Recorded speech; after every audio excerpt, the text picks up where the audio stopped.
सार्थ तुकाराम महाराज गाथा अभंग 544। रळे अलंकार दैन्याची एकांती, उत्तमा विपत्ती सांग घळे। रळे अलंकार दैन्याची एकांती, उत्तमा विपत्ती सांग घळे। एका विनयेक अशोभ दातारा, कृपेचा सागरा पांडुरंगा। एका विनयेक अशोभ दातारा, कृपेचा सागरा पांडुरंगा। रांदुते नेतया पुढील आई ते, केले ते सोयी ते वाया जाय। रांधुने नेतया पुढील आई ते, केले ते सोयी ते वाया जाय। तुका म्हणे चिंता मनी शिडी गळा, पायाव कळा मननी।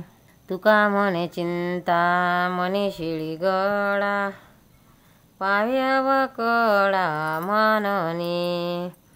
रळे अलंकार दैन्याची एकांती, उत्तमा विपत्ती सांग घळे। काही व्यावहारिक दृष्ट्या देऊन महाराज असे सांगत आहे की अध्यात्मात काय किंवा परमार्थात काय जीवन विशोभित नसावे। अलंकार चांगले असेल तरी जर तो मनुष्य निस्तेज काळहीन असेल तर तो चांगला दिसत नाही, कारण ते अलंकार घासण्यास तो माणूस योग्य नाही। अहो देवा, कृपेचा सागरा इक सारखे दुसरे योग्य नसेल तर ते विशोभीन दिसते। ज्याला स्वयंपाक करता येत नाही त्याच्यापुढे जरी स्वयंपाकाचे साहित्य यथातिथ्य तयार करून ठेवले तरी ते व्यर्थ जाते। शिडीच्या गळ्यात जर चिंतामणी बांधला तर तो चिंतामणी अवकळा पावतो। सार्थ तुकाराम महाराज गाथा अभंग 545। दुःखाचे डोंगर लागती सोसावे, ऐसे तव ठावे सकळाशी। दुःखाचे डोंगर लागती सोसावे, ऐसे तव ठावे सकळासी। काही न करीती विचार हिताचा, न करीती वाचा नाम घोष। काही न करीती विचार हिताचा, न करीती वाचा नाम घोष। भोगे कळो येते मागील ते जन्म, उत्तम मध्यम कनिष्ठ ते। भोगे कळो येते मागील ते जन्म, उत्तम मध्यम कनिष्ठ ते। तुका म्हणे येते झाकतील डोळे, भोग देते वेळे येईल कळो।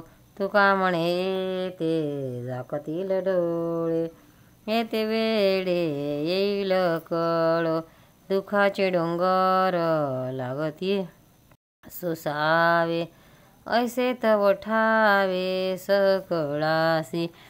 तुकाराम महाराज अर्थ कर्मफळाबद्दल बोलतात की या संसारामध्ये दुःखाचे डोंगर भोगावे लागतात हे सर्वांना माहीत आहे, तरीसुद्धा लोक आपल्या हितासाठी काहीच करत नाही, म्हणजे हरिनामाचा घोषही करीत नाहीत। वर्तमान काळी आपल्याला होणाऱ्या सुखदुःखाचा भोगावरून आपला मागील जन्म उत्तम होता आणि मध्यम होता किंवा कनिष्ठ होता हे सर्व समजते। हे मूर्ख लोक संसारात बळेच डोळे झाकत आहेत, पण आपल्या कर्माची फळे भोगावी लागली म्हणजे आपण केवढी चूक केली हे त्यांना कळून येईल। सार्थ तुकाराम महाराज गाथा अभंग 546। सदैव तुम्हा अवघे आहे हात पाय चालाया। सदैव तुम्हा अवघे आहे हात पाय चालाया। मुखी वाणी कानी कीर्ती डोळे मूर्ती दिखावया। मुखी वाणी कानी कीर्ती डोळे मूर्ती दिखावया। अंध बहिर ठकली कीर्ती मुखी होती पांगुळ।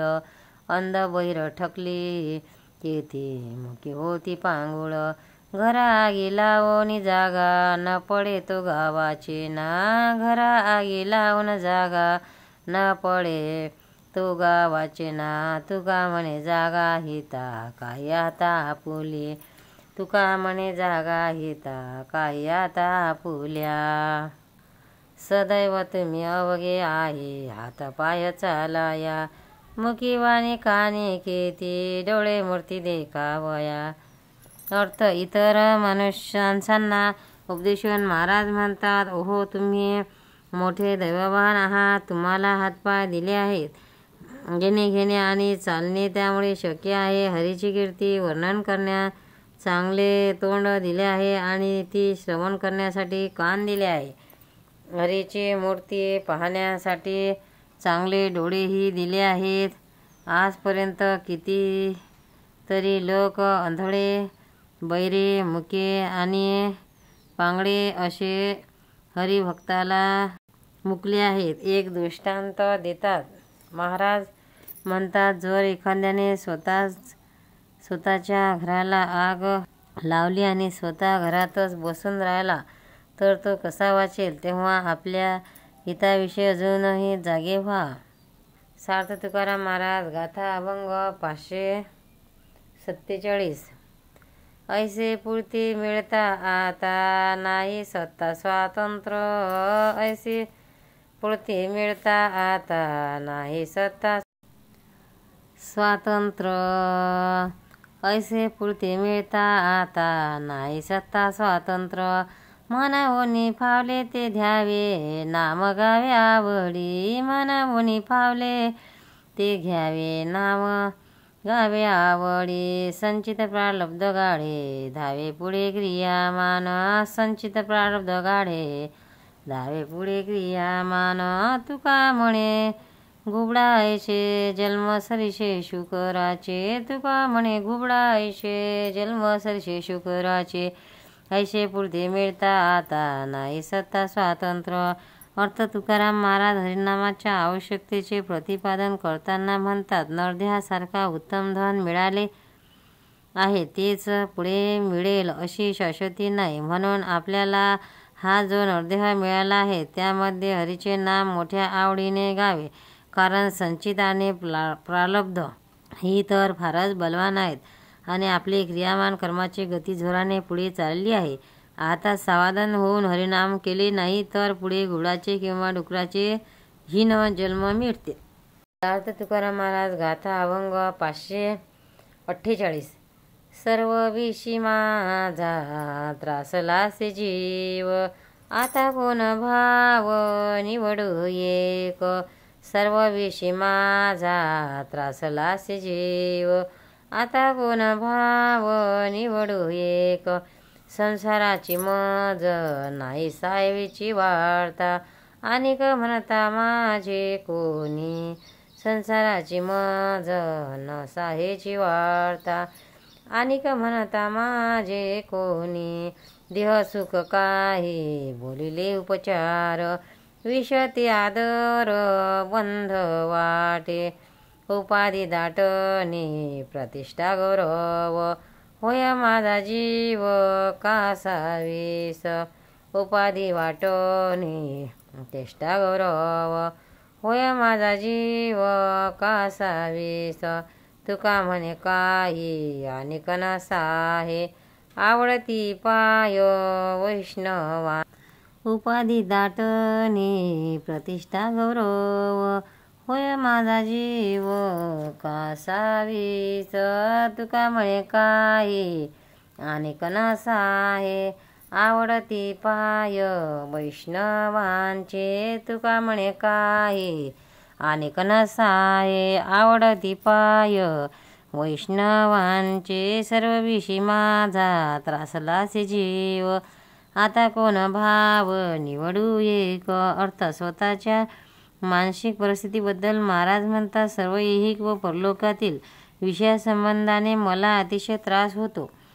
तो किती म्हणून सांगू. संसाराच्या गोष्टी कोणी केल्या तर मला त्या सहन होत नाही, शिवाय दुसऱ्या कोणी मला आपल्या म्हटले तर तेही सहन होत नाही. देहाला सुख देणाऱ्या उपचारापासून मला सुख होत नाही, त्याचा आदर करता येत नाही, ते भोग भोगणे तर बंधन वाटतात. कोणी माझा मोठेपणा वर्णन केला किंवा मला कोणी मोठा मान दिला तर या उपाधीने मला संकोच वाटतो. माझा जीव फार कासावीस होतो.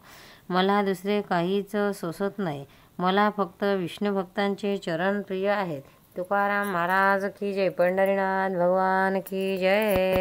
भक्तांनो, व्हिडिओ आवडल्यास व्हिडिओला लाईक करा, शेअर करा, सबस्क्राईब करा. तसेच बाजूला असलेल्या बेलवर क्लिक करा, म्हणजे याच्यापुढील सर्व व्हिडिओ तुम्हाला सर्वात आधी मिळत जातील. जय श्री कृष्ण.